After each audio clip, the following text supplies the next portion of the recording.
اما بعد فاعوذ باللہ من الشیطان الرجیم بسم اللہ الرحمن الرحیم وذروا ظاہر الاسم وباطنہ ان الذین یکسبون الاسم سیجزون بما کانوا یقترفون صدق اللہ العظیم۔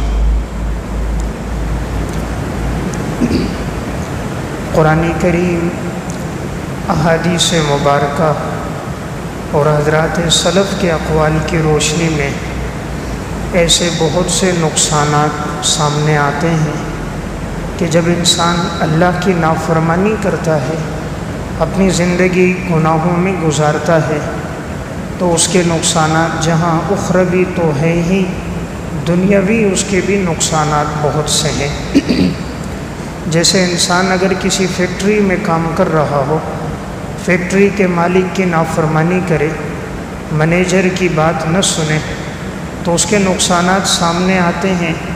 یا فیکٹری سے نکال دیا جاتا ہے، تنخواہ کم کر دی جاتی ہے، اس کی مراعات کے اندر کمی لائی جاتی ہے، اس کی محبت میں، اس کی دلچسپی میں، اس کے ساتھ تعاون میں کمی آتی ہے۔ اور جب کوئی انسان خالق ارض و سماوات، زمین اور آسمان کے بادشاہ کی نافرمانی کرتا ہے، تو اس کے بھی بہت سے نقصانات سامنے آتے ہیں۔ ہم یہ سمجھتے ہیں کہ اللہ کی نافرمانی کی سزا صرف آخرت میں ہے، یا اس سزا کا تعلق موت کے بعد سے ہے، یا قبر اور حشر میں ہے۔ حالانکہ ایسی بات نہیں، وہاں تو ہے ہی، وہ تو یقینی بات ہے، اس میں کوئی دو رائے نہیں۔ لیکن دنیا میں بھی گناہوں کے ایسے نقصانات موجود ہیں کہ وہ انسان کے جسم پر، انسان کے اہل و عیال پر، انسان کے باطن پر، رشتہ داروں پر، تعلقات پر، معاشرت پر سامنے آتے ہیں۔ قرآن کریم میں اللہ رب العزت بیان فرما رہے ہیں، وَذَرُوا ظَاهِرَ الْإِسْمِ وَبَاطِنَهُ، تم ظاہری گناہوں کو بھی چھوڑ دو، باطنی گناہوں کو بھی چھوڑ دو۔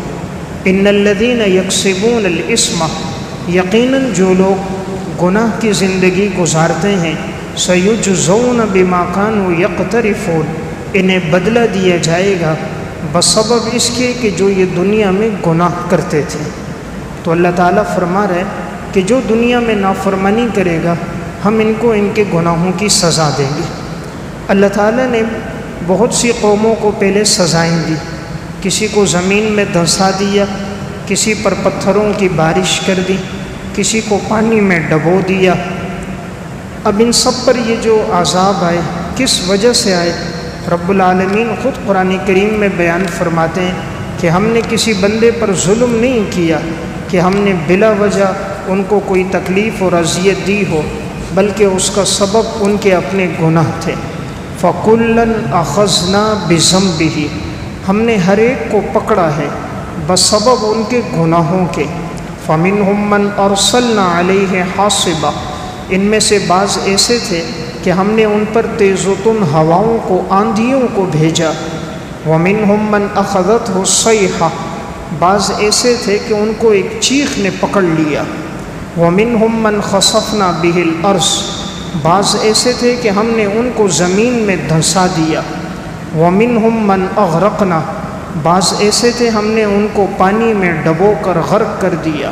وَمَا كَانَ اللَّهُ لِيَظْلِمَهُمْ، اللہ تعالیٰ کسی پر ظلم کرنے والا نہیں ہے، وَلَكِنْ كَانُوا أَنفُسَهُمْ يَظْلِمُونَ، لیکن لوگ گناہ کر کے اپنے اوپر خود ظلم کرتے ہیں۔ تو گویا اللہ رب العزت بیان فرما رہے ہیں کہ ہم کسی بندے پر ظلم نہیں کرتے، انسان پر جو مصائب، تکلیفیں، پریشانیاں آتی ہیں، وہ انسان کے گناہوں کی وجہ سے آتی ہیں۔ اللہ رب العزت ارشاد فرماتے ہیں، ظہر الفساد فی البر والبحر بما کسبت ایدی الناس، خشکی میں، تری میں جو فساد ہے وہ انسان کی بدعمالیوں کی وجہ سے۔ لیذیقہم بعض الذی عملوا لعلہم یرجعون، اللہ یہ عذاب انہیں چکھائے گا تاکہ یہ لوگ اپنی زندگی سے لوٹ کر آ جائیں۔ ایک اور مقام پر فرمایا کہ تم پر جو مصیبت آ رہی ہے، تکلیف آ رہی ہے، وہ صرف تمہارے گناہوں کی وجہ سے ہے۔ یعنی انسان جن حالات سے دوچار ہوتا ہے اس کا سبب انسان کی اپنی زندگی کے گناہ ہیں۔ وما اصابکم من مصیبت فبما کسبت ایدیکم ویعفو عن کثیر، تم پر جو مصیبت پہنچتی ہے تمہاری بدعمالیوں کی وجہ سے ہے، لیکن اللہ تمہارے بہت سے گناہوں کو معاف کر دیتا ہے۔ ہر گناہ پہ اللہ پکڑتا نہیں ہے، اگر ہر گناہ کی پکڑ اللہ شروع کر دے تو اللہ قرآن میں فرما رہا ہے کہ کائنات میں کوئی انسان باقی نہیں رہے گا۔ اگر اللہ ہر گناہ کی سزا فوراً دے، ادھر انسان گناہ کرے اور ادھر اللہ کی سزا آ جائے، تو کائنات میں کوئی انسان چلتا پھرتا نظر نہیں آئے گا، ہر آدمی گناہوں کی وجہ سے اللہ کے عذاب میں مبتلا ہوگا۔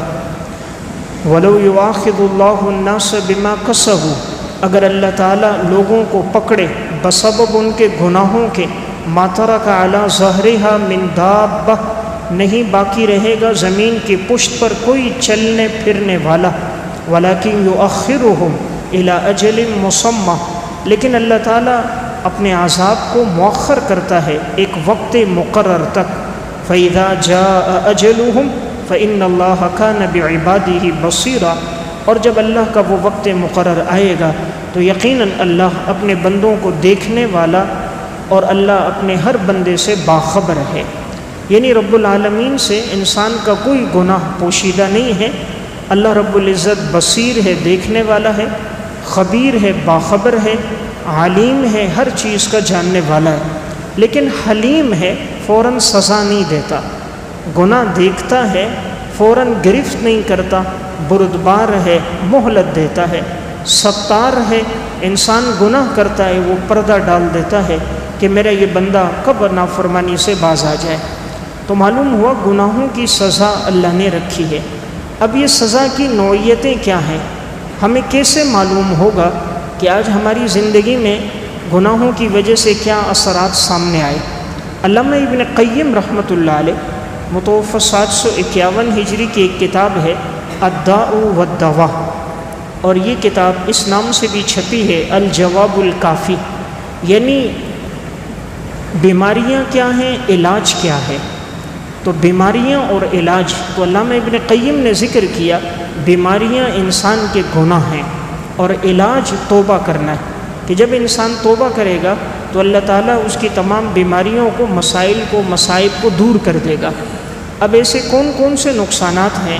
تو ان میں سے یہ نقصانات علامہ ابن قیم نے اور علامہ ابن جوزی نے ضم الہوا میں یہ بیان کیے ہیں۔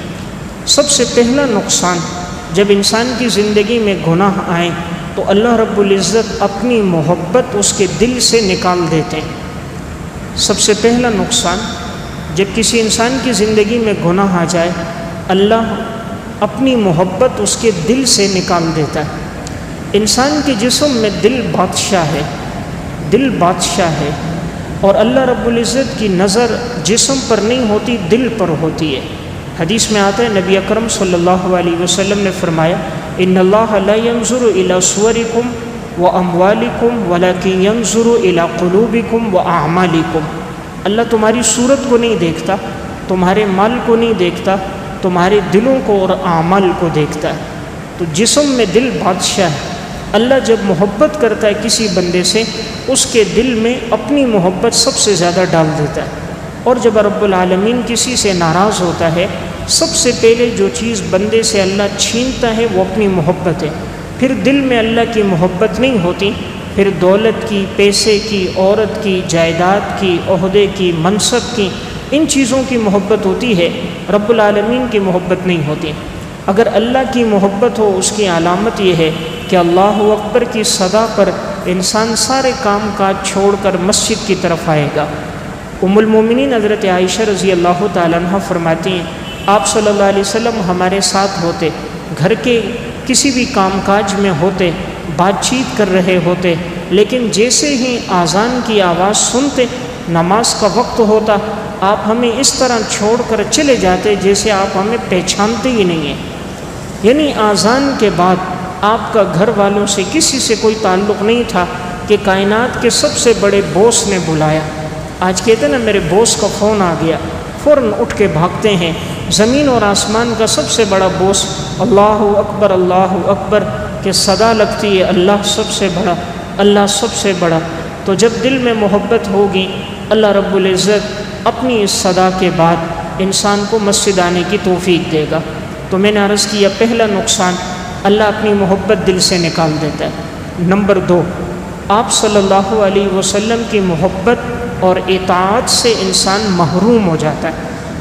جب زندگی میں گناہ آ جائیں، اللہ کے بعد کائنات میں جن کا مرتبہ سب سے بلند ہے وہ سرکار دو عالم تاجدار مدینہ جناب رسول اللہ صلی اللہ علیہ وسلم ہے۔ جب زندگی میں گناہ آئیں اللہ اپنے حبیب کی محبت اس کے دل سے نکال دیتا ہے، پھر اسے اتباع سنت کی توفیق نہیں ہوتی۔ آج دیکھیں نا، دل میں حضور کی وہ محبت نہیں ہے، آپ صلی اللہ علیہ وسلم کا تذکرہ آتا ہے، ہماری زبان پہ درود شریف نہیں ہوتا، حضور کی حدیث بیان ہوتی ہے، ہم سنتے ہیں لیکن عمل نہیں کرتے، آپ کی سنتوں سے ہم واقف ہیں لیکن اطاعت نہیں کرتے، آپ کی طرز زندگی کو جانتے ہیں لیکن اتباع نہیں کرتے۔ زندگی گزر جاتی ہے، کبھی آپ کے روزہ اطہر کا سفر نہیں کرتے، کبھی اولاد کے نام حضور کے ناموں پہ نہیں رکھتے، آپ کے تذکرے پر کبھی آنکھیں اشک بار نہیں ہوتی، آپ کے ذکر پر کبھی دل کے اندر آپ کی محبت کے جذبات موجزن نہیں ہوتے، تو سمجھنا چاہیے اللہ کی ناراضگی۔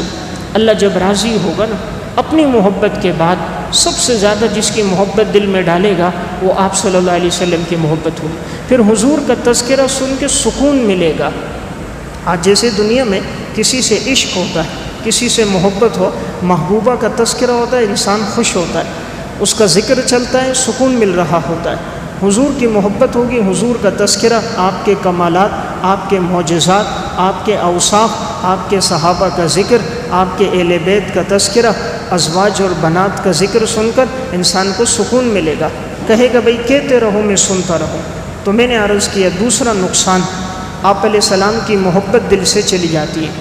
نمبر 3، علم وحی سے انسان محروم ہو جاتا ہے، وحی کے علم سے انسان محروم ہو جاتا ہے۔ زندگی میں جب گناہ آئیں گے اللہ دنیا کے علم سے محروم نہیں کرے گا، دنیا کا علم اللہ دے گا۔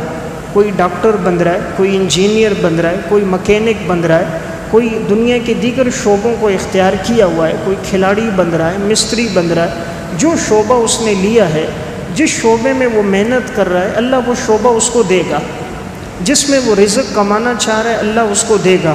ہاں اللہ وحی کا علم نہیں دے گا، قرآن کا علم نہیں دے گا، حدیث کا علم نہیں دے گا، اس لیے کہ یہ علوم پاکیزہ علوم نور ہیں، اور اللہ یہ ان باطن پہ اتارتا ہے جہاں دلوں میں پاکیزگی ہوتی ہے۔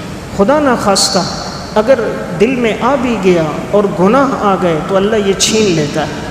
تو سب سے پہلے جو چیز پھر اللہ بندے سے لیتا ہے، اپنی محبت لی، حضور کی محبت لی، قرآن کی محبت چھین لیتا ہے۔ اس لیے میں نے عرض کیا وحی کے علوم انسان کے پاس نہیں ہوتے۔ آج دیکھیں ہمارے پاس وحی کے علوم نہیں ہیں، ساری زندگی سورہ اخلاص پڑھتے پڑھتے گزر گئی، مسلمان ہیں ہمیں دیگر صورتیں یاد نہیں، قرآن کا ترجمہ ہمیں یاد نہیں، آپ کی احادیث ہمیں یاد نہیں، عشرہ مبشرہ کون ہیں ہمیں نہیں پتہ، حضور کی مکی مدنی زندگی کی تمام حالات ہم اس سے واقف نہیں۔ تو یہ ہماری ناواقفیت ہے کہ ہم وحی کے علم سے محروم ہیں۔ ڈائجسٹ پڑھتے ہیں، موبائل میں گھنٹوں وقت گزارتے ہیں، فیس بک اور یوٹیوب میں گھنٹوں گزر جاتا ہے۔ سیرت کی کوئی کتاب پڑھیں، قرآن کی کوئی تفسیر پڑھیں، صحابہ سلف کے واقعات پڑھیں، یہ ہماری طبیعت پہ بوجھ ہوتا ہے۔ نمبر 4، ہر چیز سے انسان خوفزدہ ہوتا ہے۔ جب زندگی میں گناہ آئیں گے انسان ہر چیز سے خوفزدہ ہوگا، ڈرے گا، ڈرپوک ہو جائے گا۔ جب اللہ محبت کرتا ہے نا اللہ دل کو اتنا طاقتور بنا دیتا ہے، پھر انسان کسی چیز سے گھبراتا نہیں ہے۔ گولیوں کی بوچھاڑ ہوگی، بم برس رہے ہوں گے، وہ درمیان میں کھڑا ہوگا۔ اللہ ایسا طاقتور بنا دے گا، تلواریں چل رہی ہوں گی، نیزوں کے وار ہو رہے ہوں گے اور وہ درمیان میں ہوگا۔ حنین کا معرکہ ہے، صحابہ کے قدم بھی وقتی طور پہ اکھڑ گئے، بنو ثقیف کے لوگ، خوازن کے لوگ پہاڑوں پہ چڑھ کے تیر اندازی شروع کر دی۔ صحابہ کرام نیچے تھے، وہ اوپر سے تیر مارتے تھے، اب نیچے سے ماریں تو وہ پیچھے ہو جاتے، ان کو تیر نہ لگتے۔ اس موقع پر آپ صلی اللہ علیہ وسلم اکیلے میدان میں تھے.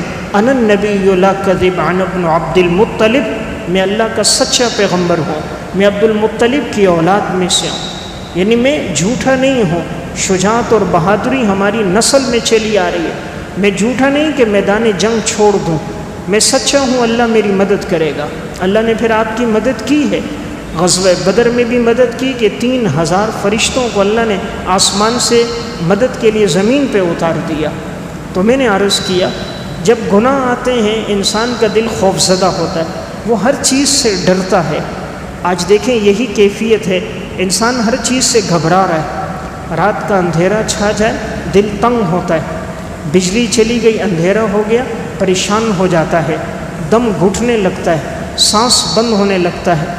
رات کے وقت گھر سے نکلتا نہیں ہے، دروازے پہ دستک ہو جائے گھبرا جاتا ہے، گاڑی کے دائیں بائیں دیکھ رہا ہے کون آ رہا ہے کون نہیں آ رہا، ہر آدمی کو شک کی نظر سے دیکھ رہا ہے، ہر ایک سے گھبرا رہا ہے. تو اللہ جب اپنی محبت دے گا، نیکی کی زندگی ہوگی، دل کو ایسا طاقتور بنائے گا، اس میں مخلوق کا ڈر نہیں آئے گا. جو اللہ سے ڈرتا ہے اللہ مخلوق کا ڈر دل سے نکال دیتا ہے. جو مخلوق سے ڈرتا ہے گناہ زندگی میں آتے ہیں پھر وہ ہر چیز سے ڈرتا ہے. نمبر 5، رزق میں تنگی آ جاتی ہے. جب زندگی میں گناہ ہو، 5واں نقصان رزق میں تنگی آ جاتی ہے. آج دیکھیں نا رزق میں تنگی ہے، ہر انسان پریشان ہے. لاکھوں روپے کما رہے ہیں، ہر گھر کے اندر 4-5 افراد کمانے والے، ہر ایک کی تنخواہ 25, 30, 35 ہزار، لیکن خرچہ پورا نہیں ہو رہا. مہینہ ختم ہونے لگتا ہے کسی کے پاس خرچہ نہیں، ہر آدمی قرض تلے دبا ہوا ہے، ہر ایک پریشان نظر آ رہا ہے. رزق کی برکتیں اللہ نے اٹھا لی. دیکھیں کثرت تو ہے، آج تنخواہ زیادہ ہے برکت نہیں ہے. اور جب زندگی میں تقویٰ ہوگا اللہ تعالیٰ برکت نصیب فرمائے گا. آج برکت اللہ نے اٹھا لی ہے. تو گناہوں کا ایک نقصان کیا ہے؟ اللہ تعالیٰ رزق میں تنگی لائے گا. رزق میں برکت آتی ہے نماز سے. اللہ نے قرآن کریم میں نماز کے ساتھ رزق کو جوڑا. وَأْمُرْ أَهْلَكَ بِالصَّلَاةِ وَاصْطَبِرْ عَلَيْهَا لَا نَسْأَلُكَ رِزْقًا نَحْنُ نَرْزُقُكَ وَالْعَاقِبَةُ لِلتَّقْوَىٰ. آپ اپنے گھر والوں کو حکم دیں نماز کا، اور انہیں حکم دیں کہ وہ نماز پہ جمے رہیں. ہم ان سے رزق کا سوال نہیں کرتے، ہم ان کو بھی رزق دیں گے. بہترین انجام پرہیزگاروں کے لیے. تو یہاں اللہ نے رزق کو نماز سے جوڑا.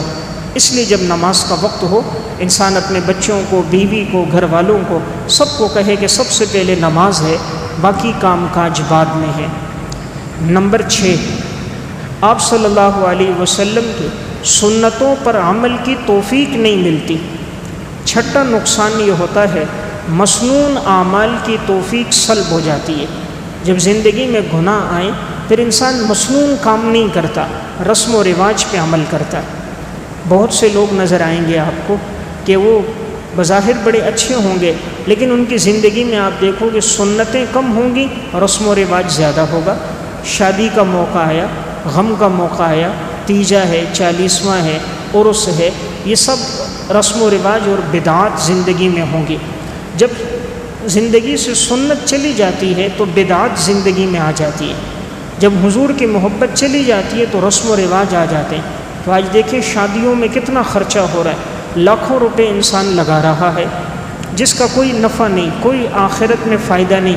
لاکھوں روپے خرچ ہو رہے، ایک ایک شادی پہ 15 لاکھ، 20 لاکھ، لیکن 3 مہینے نہیں گزرتے طلاق ہو گئی. سال نہیں گزرتا میاں بیوی کے درمیان جھگڑے شروع ہو گئے، ساس بہو کا تکرار شروع ہو گیا. تو جس کام کی بنیاد اللہ کی نافرمانی ہوتی ہے اس میں سکون نہیں ہوتا، اس کام میں دوام نہیں ہوتا. نمبر 7، اللہ کی رحمت سے نا امیدی. جب زندگی میں گناہ آ جائیں ایک نقصان، انسان اللہ کی رحمت سے نا امید ہو جاتا ہے، پھر ہر وقت وہ مایوسی والی باتیں کرتا ہے. آپ دیکھیں گے بہت سے لوگ نظر آئیں گے ان کی زبان پر مایوسی کی باتیں ہوں گی، یہی ناشکری ہوگی کہ بھئی حالات ایسے، اتنی پریشانیاں، اتنی تکلیفیں، اتنی آزمائشیں. اللہ سے معاذ اللہ شکوے شکایت کرتے نظر آئیں گے، گھر والوں سے شکوے شکایت، معاشرے والوں سے، بھائیوں سے، اللہ کی رحمت سے، عبادت سے دوری. ان سے اگر کہو عبادت کرو، نماز پڑھو، جی یہ سر مارنے سے کچھ نہیں ہوتا، یہ آزاد ہونے سے کچھ نہیں ہوتا، تو ان کو اللہ توفیق نہیں دیتا، یہ اللہ کی رحمت سے نا امید ہو جاتے ہیں۔ حالانکہ اللہ قرآن میں تمام ایمان والوں کو خطاب کر کے فرما رہا ہے کہ میرے مومن بندو، تم اللہ کی رحمت سے مایوس مت ہونا۔ قل یا عبادی الذین اسرفوا علی انفسہم لا تقنطوا من رحمت اللہ، فرما دیجئے میرے بندوں کو جنہوں نے اپنے نفسوں پہ ظلم کیا ہے، تم اللہ کی رحمت سے مایوس نہ ہو۔ ان اللہ یغفر الذنوب جميعا، اللہ تمام گناہوں کو معاف کرتا ہے۔ انہ هو الغفور الرحیم، وہ بخشنے والا رحم کرنے والا ہے۔ نمبر 8، کاموں سے برکت اور سہولت اٹھا لی جاتی ہے۔ جب زندگی میں گناہ آئیں، کاموں سے برکت اور سہولت، آسانی اللہ اٹھا دیتا ہے۔ آج دیکھیں ہمارے کاموں میں برکت نہیں ہے، ہمارے وقت میں برکت نہیں ہے۔ سلف کے وقت میں برکت تھی، تھوڑے وقت میں وہ لوگ کتنے بڑے کام کر کے گئے۔ ان کی زندگیاں دیکھیں، لکڑی کے قلم سے دیے کی روشنی میں چٹائیوں پر بیٹھ کر انہوں نے اتنی بڑی بڑی کتابیں لکھیں۔ تاریخ و مدینتی دمشق 80 جلدوں میں اس وقت چھپی ہوئی کتابیں، مختصر و تاریخ مدینتی دمشق 29 جلدوں میں چھپی ہوئی ہے۔ تہذیب الکمال فی اسماء رجال امام مزی کی 35 جلدوں میں، اکمال و تہذیب الکمال فی اسماء رجال مغلطائی کی 12 جلدوں میں، عمدۃ القاری علامہ عینی کی 25 جلدوں میں۔ تو اللہ تعالیٰ نے ان لوگوں کے اوقات میں اتنی برکت رکھی۔ آج ایئر کنڈیشن کمرہ، جنریٹر کی سہولت موجود، 500 واٹ کے 200 واٹ کے بلب موجود، نیچے ماربل لگا ہوا، ہر قسم کی سہولت، پنکھا ہے، اے سی موجود، لیکن ہم ان کی لکھی ہوئی کتابوں کا مطالعہ بھی نہیں کر سکتے۔ تو اللہ نے ہم سے برکت چھین لی، آسانی چھین لی، سہولت۔ دیکھیں آج ہر کام مشکل ہو رہا ہے۔ اللہ قرآن میں ایک بات فرما رہا ہے سورہ طلاق میں کہ جب تمہاری زندگی میں تقوی ہوگا، ہم تمہارے ہر کام کو آسان کر دیں گے۔ آج دیکھیں ہر کام مشکل ہے، آسان سے آسان کام بھی مشکل نظر آتا ہے۔ کام کرنا شروع کر دو، وہ کام ہوتا ہوا نظر نہیں آتا۔ تمام اسباب موجود ہوتے ہوئے بھی کام میں سہولت نہیں ہے۔ اللہ فرما رہا ہے وَمَن يَتَّقِ اللَّهَ يَجْعَلْ لَهُ مِنْ أَمْرِهِ يُسْرًا، اگر تم تقوی اختیار کرو گے، ہم تمہارے ہر معاملے کو آسان کر دیں گے۔ تم تقوی اختیار کرو گے، ہم تمہارے ہر معاملے کو آسان کر دیں گے۔ دیکھیں آج ہر معاملہ مشکل ہے۔ کسی سے اگر مقدمہ چل رہا ہے، سالہ سال ہو گئے چل رہا ہے، مشکل میں پڑیں، دولت لگا لی، تعلقات استعمال کر دیے، پیسہ خرچ کر دیا، نتیجہ کوئی نہیں نکل رہا، معاملہ مشکل سے مشکل ہو رہا ہے۔ مکان خریدنے کی بات ہو رہی ہے، ایک سے سودا، دوسرے سے سودا، سودا ہوتے ہوتے خراب ہو جاتا ہے، بات بنتے بنتے بگڑ جاتی ہے۔ کاروبار شروع کرتے ہیں، ایک سے معاملہ کرتے ہیں، بات طے ہو گئی، 2 دن گزرے، آدمی مکر گیا، کاغذ کم نکل آئے، مکان پہ کسی نے قبضہ کر دیا، فائل 2 نمبر کی تھی، کوئی نہ کوئی نقص عیب ایسا نکل آتا ہے کہ معاملہ مکمل نہیں ہوتا۔ جو خدا کے سامنے سجدہ نہیں کرتا، وہ پھر گھنٹوں ان مالداروں کی، کرپشن کرنے والوں کی منت سماجت کرتا ہے، پھر دولت اور پیسہ دے کر، مگرمچھ کے آنسو بہا کر ان کو راضی کرنے کی کوشش کرتا ہے، لیکن کچھ ہاتھ نہیں آتا۔ تو اللہ تعالیٰ نے ایک بات عرض کی کہ فرمایا کہ تقوی ہوگا تو ہم معاملات کو آسان کریں گے۔ نمبر 9، گناہوں سے دل سیاہ ہو جاتا ہے۔ ایک نقصان گناہ کا یہ ہے کہ جب انسان گناہ کرتا ہے، حدیث میں آتا ہے اس کے دل پر ایک دھبا لگتا ہے، پھر گناہ کرے دوسرا، تیسرا، ایک وقت آتا ہے کہ انسان کا دل بالکل گناہوں سے سیاہ ہو جاتا ہے۔ اب اس کو اگر کوئی بات کرو تو وہ بات اثر نہیں کرتی، کوئی ہدایت کی بات کرو، خیر کی بات کرو، اس پہ اثر نہیں ہوتا۔ کوئی دوسری بات کرو، بڑی توجہ سے سنتا ہے، دین کی بات کرو، طبیعت پہ گرانی ہوتی ہے۔ اللہ قرآن میں فرما رہا ہے اذا تتلی علیہ آیاتنا قال اساطیر الاولین، جب ان کے سامنے ہماری آیات پڑھی جاتی ہیں تو یہ لوگ کہتے ہیں یہ تو پہلے لوگوں کی کہانیاں ہیں۔ جب ان کے سامنے قرآن پڑھا جاتا ہے کہتے ہیں یہ تو قوم عاد، قوم سمود اور فرعون کی قوم کی کہانیاں قرآن سنا رہا ہے۔ اللہ فرما رہے ہیں کلا بل ران علی قلوبہم ما کانوا یکسبون، ہرگز نہیں، بلکہ ان لوگوں کے دل گناہ کر کر کے ان پر زنگ لگ چکا ہے۔ زنگ لگ چکا ہے، اس لیے قرآن کی بات انہیں کہانی نظر آتی ہے اور میڈیا کی بات ان کو حقیقت نظر آتی ہے۔ 6 گھنٹے میڈیا کو سنتے ہیں، آدھا گھنٹہ رب کا سچا قرآن نہیں سنتے۔ آج دیکھیں نا، 8 گھنٹے سن رہا ہے میڈیا کو، ایک چینل بند کیا، دوسرا چینل کھولا، تیسرا کھولا، یہ خبریں سن رہا ہے، یہ فیس بک دیکھ رہا ہے، فلاں دیکھ رہا ہے۔ ان کی جھوٹی خبریں سننے کے لیے 6 گھنٹے لگا دیے، دن میں آدھا گھنٹہ خدا کا سچا قرآن سننے کے لیے وقت نہیں ہے۔ پڑھنا تو دور کی بات، سننے کی بھی توفیق نہیں آج مسلمان کو۔ قرآن ہوتا ہے فوراً کہتے ہیں جی بند کرو بند کرو، یہ طبیعت پہ گرانی ہو رہی ہے، بے ادبی ہو رہی ہے۔ بے ادبی نہیں ہے، سننا نہیں چاہتا، گانا ہو تو سنے گا، فلم لگی ہوئی ہو، بوڑھا ہوگا، صف اول میں بیٹھا ہوگا ٹیلی ویژن کے سامنے، تلاوت ہوگی تو اس پہ گراں گزرے گا۔ تو ایک بات میں نے عرض کی، زندگی میں گناہ آئیں گے، دل سیاہ ہو جائے گا۔ نمبر 10، اللہ تعالیٰ کی نظر رحمت سے گر جائے گا۔ 10واں نقصان، اللہ تعالیٰ کی نظر رحمت سے گر جائے گا۔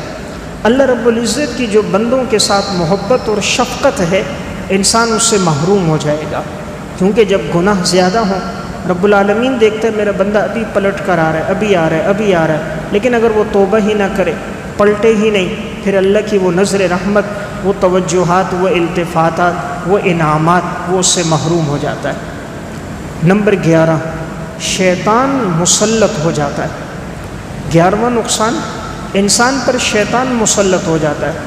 ہر وقت دیکھو گے اس کی زبان پر شیطانی گفتگو، خیالات شیطانی، تفکرات شیطانی، یعنی وہ کام سوچے گا، وہ بات کرے گا، وہ مشورہ دے گا کہ جو شیطانی کام ہوں گے، یعنی ایسی بات نہیں کرے گا جس سے کوئی خیر پہنچے، بلکہ ہر وہ کام وہ بات کرے گا جس سے شیطان خوش ہوگا۔ شیطان اس کے لیے برے اعمال کو مزین کر دے گا۔ اللہ قرآن میں ایک بات بیان فرما رہا ہے کہ جب شیطان کسی کا ساتھی بن جائے تو یہ اس کے لیے برے کاموں کو خوبصورت کر کے اس کے سامنے پیش کرتا ہے، پھر یہ ان چیزوں کو اچھا سمجھتا ہے، اپنے لیے بہتر سمجھتا ہے، حالانکہ حقیقت میں وہ تمام چیزیں اس کے لیے نقصان دہ ہوتی ہیں، لیکن وجہ کیا بنی کہ شیطان نے ان چیزوں کو اس کے لیے مزین کیا۔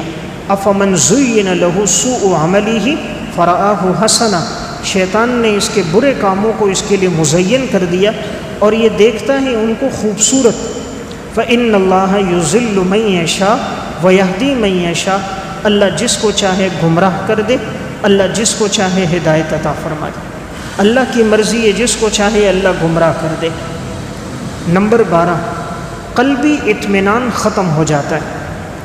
گناہ کا 12واں نقصان، قلبی اطمینان، دلی سکون اللہ تعالیٰ انسان سے چھین لیتا ہے، اس کو دل کا سکون نہیں ملتا، ہر وقت بے چین بے قرار ہوتا ہے، ہر مجلس میں بے قرار ہوتا ہے، بستر پہ لیٹا ہے تب بھی بے سکونی، نماز میں کھڑا ہے تب بھی بے چینی، کام کے لیے جا رہا ہے تب بھی بے چین، اٹھتے بیٹھتے جاگتے بے چینی ہوگی۔ قرآن کریم میں اللہ تعالیٰ ایک بات بیان فرماتے ہیں جو ہماری یاد سے اعراض کرتا ہے تو ہم اس کی زندگی کو تنگ کر دیتے ہیں۔ وَمَنْ أَعْرَضَ عَنْ ذِكْرِي فَإِنَّ لَهُ مَعِيشَةً ضَنْكَ، جو ہماری یاد سے اعراض کرے گا ہم اس کی زندگی کو تنگ کر دیں گے۔ وَنَحْشُرُهُ يَوْمَ الْقِيَامَةِ أَعْمَى، ہم اس کو قیامت کے دن اندھا کر کے اٹھائیں گے۔ قَالَ رَبِّ لِمَ حَشَرْتَنِي أَعْمَى وَقَدْ كُنْتُ بَصِيرًا، بندہ کہے گا اے اللہ تو نے مجھے کیوں اندھا کر کے اٹھایا، میں تو دنیا میں دیکھنے والا تھا، اپنی آنکھوں سے دیکھتا تھا۔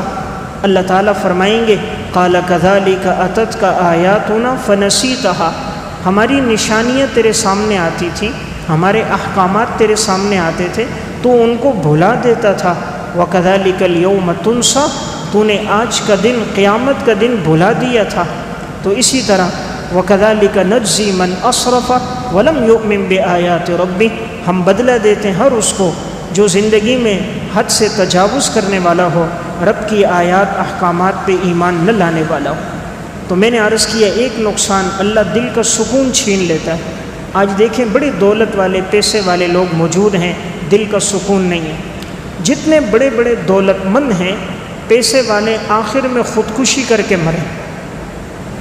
آپ تاریخ اٹھا کر پڑھیں گے، دنیا کا جتنا کوئی بڑا پیسے والا، عہدے اور منصب والا، شہرت والا، آخر کا اس کا اینڈ اچھا نہیں ہوا، اختتام اس کا اچھا نہیں ہوا، لا علاج بیماریوں میں مبتلا ہو گیا، اولاد بیوی بچے نافرمان ہو گئے، بد اخلاق ہو گئے، اور آخر کی زندگی ایڑیاں رگڑتے رگڑتے گزر گئی، اندر کا سکون اللہ نے ان سے چھین لیا۔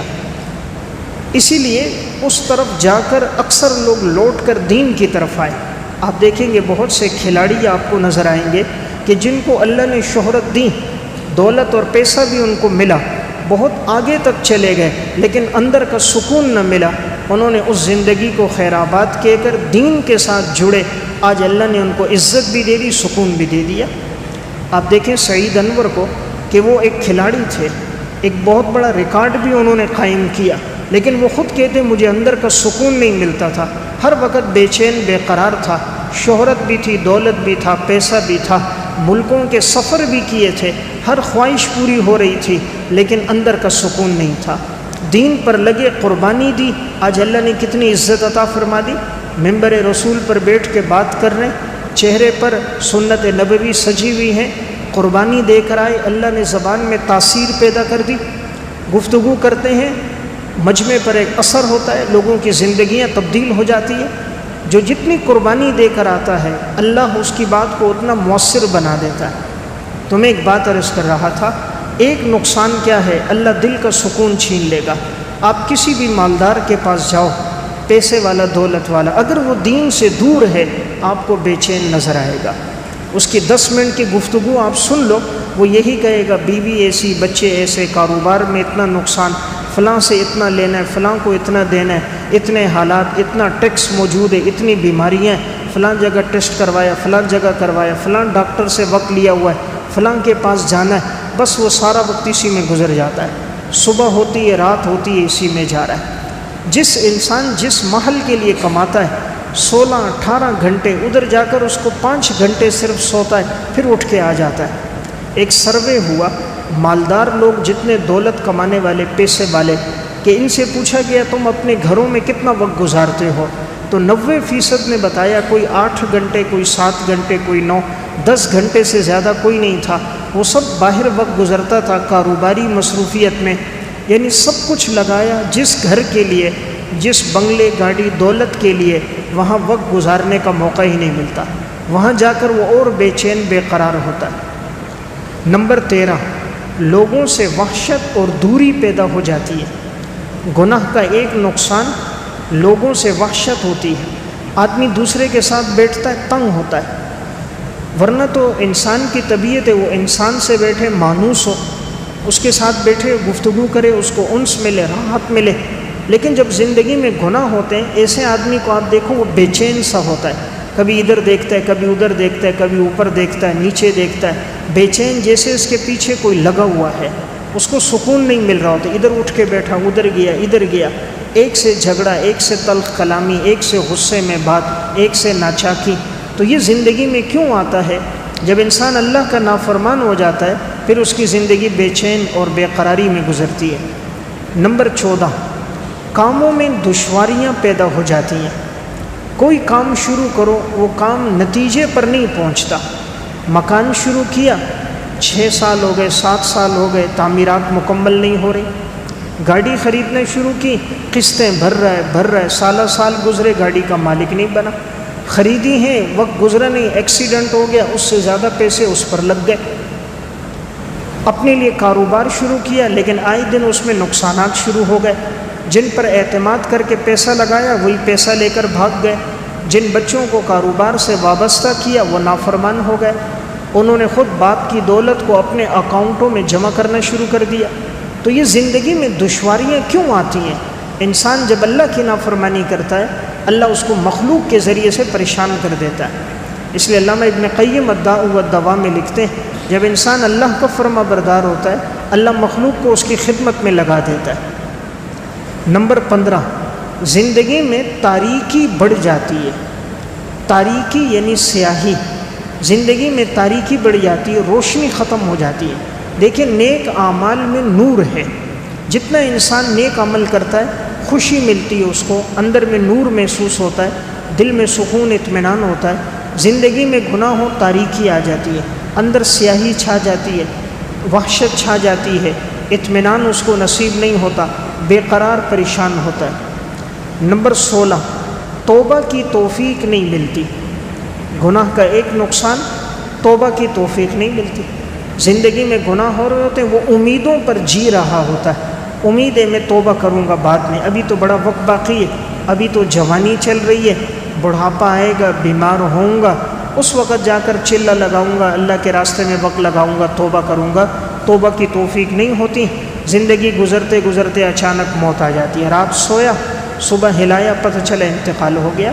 گھر سے نکلا، ایکسیڈنٹ ہوا، گھر میں واپس لاش آ رہی ہوتی ہے، پتہ ہی نہیں چلتا، انسان دنیا سے چل بستا ہے۔ تو توبہ کی توفیق نہیں ملتی۔ اس لیے گناہ کا ایک نقصان، انسان اللہ سے دور ہو جاتا ہے، گناہوں پر ندامت نہیں ہوتی۔ نمبر 17، حافظہ کمزور ہو جاتا ہے۔ گناہ کا ایک نقصان، حافظہ کمزور ہو جاتا ہے۔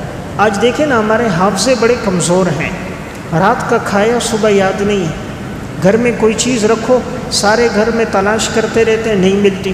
فائل رکھی تھی، سامان رکھا تھا، کہیں پیسے رکھے، کپڑے رکھے، پورا گھر تلاش مارا، وہ چیز نہیں مل رہی، حافظہ کمزور ہو گیا۔ آج دین کی باتیں، قرآن و سنت کی باتیں ہمیں یاد ہی نہیں ہوتی۔ کتنے ہیں آپ ان سے کہیں کوئی حدیث عربی میں سناؤ، کوئی ایک روایت نہیں سنا سکتے۔ حضرات محدثین کی زندگی میں تقویٰ تھا۔ امام بخاری رحمۃ اللہ علیہ 3 لاکھ حدیثوں کے حافظ ہیں۔ امام ابو داؤد سجستانی رحمۃ اللہ علیہ 2 لاکھ حدیثوں کے حافظ ہیں۔ امام ابو زرع رازی رحمۃ اللہ علیہ 5 لاکھ احادیث کے حافظ تھے۔ یحییٰ بن سعید القطان رحمۃ اللہ علیہ 3 لاکھ حدیثوں کے حافظ تھے۔ امام حاکم کے سامنے ذخیرہ حدیث تھا۔ امام دارقطنی سند کے ساتھ روایات ان کو ازبر تھی۔ امام ذہبی 6 لاکھ روات کے حالات ان کو یاد تھے۔ ان کے شاگرد فرمایا کرتے تھے کہ اگر تمام راویوں کو سامنے کھڑا کرو، امام ذہبی کو ایک ٹیلے پر کھڑا کرو، ہر راوی کا نام، اس کے باپ دادا کا نام، نسب، کنیت، لقب سب زبانی بتا دیں گے۔ اللہ نے ایسے حافظے عطا فرمائے۔ آج ہمارے حافظے کمزور ہو گئے، اس کی بنیادی وجہ گناہ ہے۔ امام شافعی رحمۃ اللہ علیہ کی ذہانت جب امام مالک نے دیکھی تھی کہ ایک درس میں بیٹھے اور ساری حدیثیں ان کو یاد ہو گئیں، انہوں نے ایک نصیحت فرمائی، بڑی اہم نصیحت تھی جو انہوں نے امام شافعی سے کی۔ فرمایا انی ارا قد القى فی قلبک نورا فلا تطفئه بظلمۃ المعصیہ۔ اللہ نے آپ کے دل میں علم کا نور ڈالا ہے، اسے گناہوں کی ظلمت کے ساتھ مٹانا نہیں۔ اللہ نے آپ کے دل میں علم کا نور ڈالا ہے، اسے گناہوں کی ظلمت کے ساتھ نہیں مٹانا۔ امام شافعی پھر زندگی بھر گناہ سے بچتے رہے، اللہ نے بہترین حافظہ عطا فرمایا۔ فرماتے میں نے اپنے استاذ امام وکیع بن جراح سے پوچھا، میرا حافظہ بڑا کمزور ہے، انہوں نے فرمایا گناہ چھوڑ دو، اس لیے کہ علم اللہ کا نور ہے اور اللہ اپنا نور کسی گناہ گار کو عطا نہیں کرتا۔ اللہ اپنا نور نافرمانوں کو عطا نہیں کرتا، یہ علم اللہ کا ایک نور ہے۔ تو میں نے عرض کیا ایک نقصان حافظہ کمزور ہو جاتا ہے۔ آج دیکھیں نا بچے جو ہمارے پڑھ رہے ہیں 9 میں 10 میں پہنچ گئے، ان کے حافظے کتنے کمزور ہیں، کچھ ان کو آتا ہی نہیں ہے۔ 10ویں پڑھا ہوا ہے، اخبار نہیں پڑھ سکتا، 10ویں پڑھا ہوا ہے، اس کو بولو ذرا اپنے ملک کا اور علاقے کا ایڈریس انگریزی میں لکھ، انگریزی میں کیا لکھے، اس کو تو اردو میں لکھنا نہیں آتا۔ تو ہماری استعدادیں، صلاحیتیں اتنی کمزور ہو گئی۔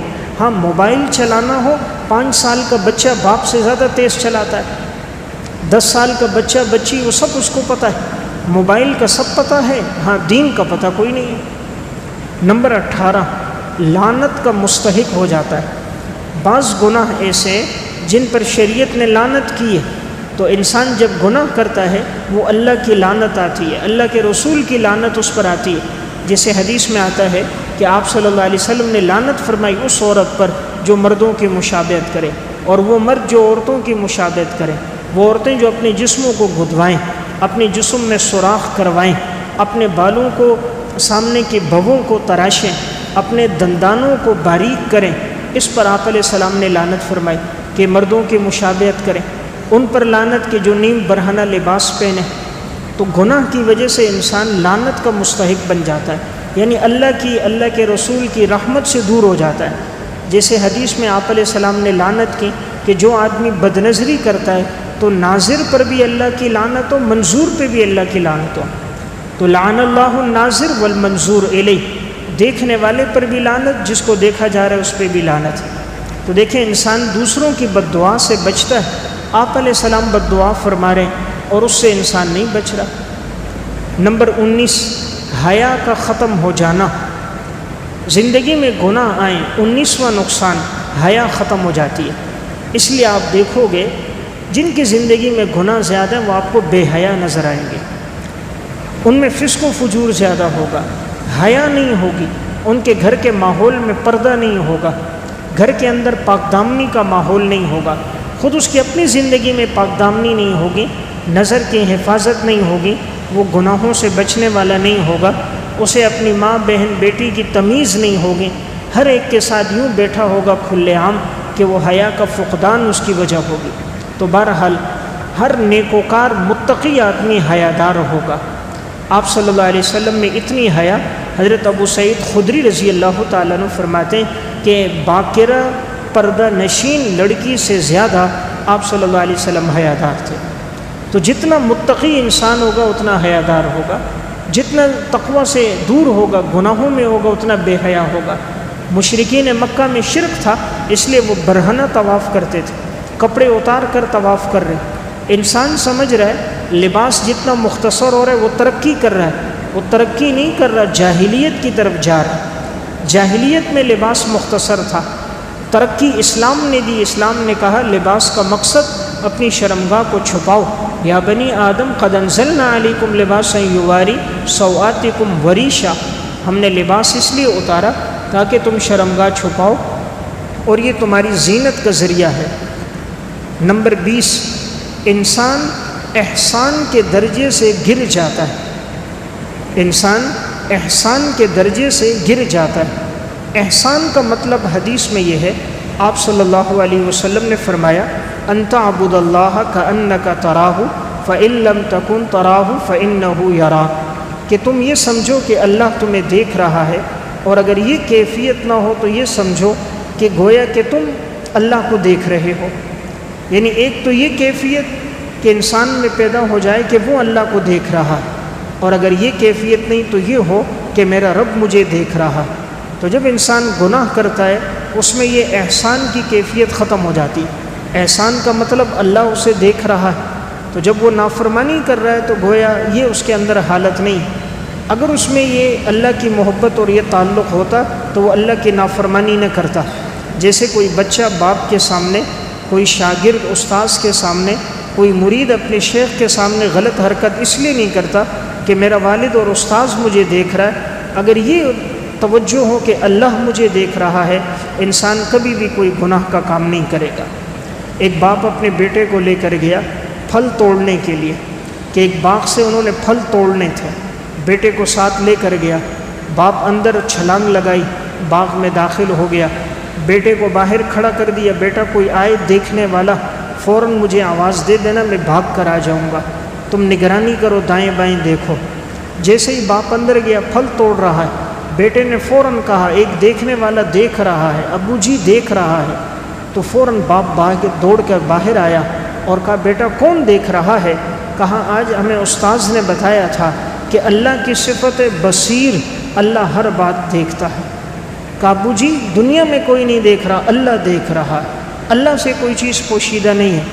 تو بیٹے کی زبان سے جب باپ نے یہ جملہ سنا، گناہ چھوڑا اور زندگی بھر کے لیے توبہ طائب ہو گیا۔ تو آج دیکھیں ہم بچے کو دیکھ کر تو گناہ چھوڑ دیتے ہیں، موبائل چلا رہے ہوں اور اگر کوئی بچہ آ جائے ہم فوراً اسکرین تبدیل کر دیتے ہیں کہ میرا بیٹا پوتا نواسا مجھے نہ دیکھ لے کہ میں فیس بک پہ کیا دیکھ رہا ہوں۔ تو بچے سے تو حیا کی، لیکن کرامن کاتبین سے حیا نہیں کی۔ انسان نے اپنے رب سے حیا نہیں کی، زمین آسمان کے اندر جو موجود ہے مخلوق اس سے حیا نہیں کی۔ تو جب انسان گناہ کرتا ہے وہ ان تمام چیزوں کو اپنے گناہ پہ گواہ بناتا ہے۔ یہ سب چیزیں کل قیامت کے دن اس کے حق میں گواہی دیں گی۔ جیسے قرآن میں آتا ہے کہ جو آدمی گناہ کرنے والا ہے تو ہم اس پر مہر لگائیں گے زبان پہ، زبان بات نہیں کرے گی۔ الیوم نختم علی افواہہم وتکلمنا ایدیہم وتشہد ارجلہم بما کانوا یکسبون، زبان بات نہیں کرے گی، یہ انگلیاں بتائیں گی جو یہ موبائل کی اسکرین پہ چلی۔ اگر انہوں نے غلط دیکھا یہ انگلی بتائے گی، یہ آنکھ گواہی دے گی، یہ کان بولیں گے، اعضاء انسان کے بتائیں گے۔ جو اللہ زبان میں بولنے کی طاقت ڈال سکتا ہے وہ اس میں بھی ڈال سکتا ہے۔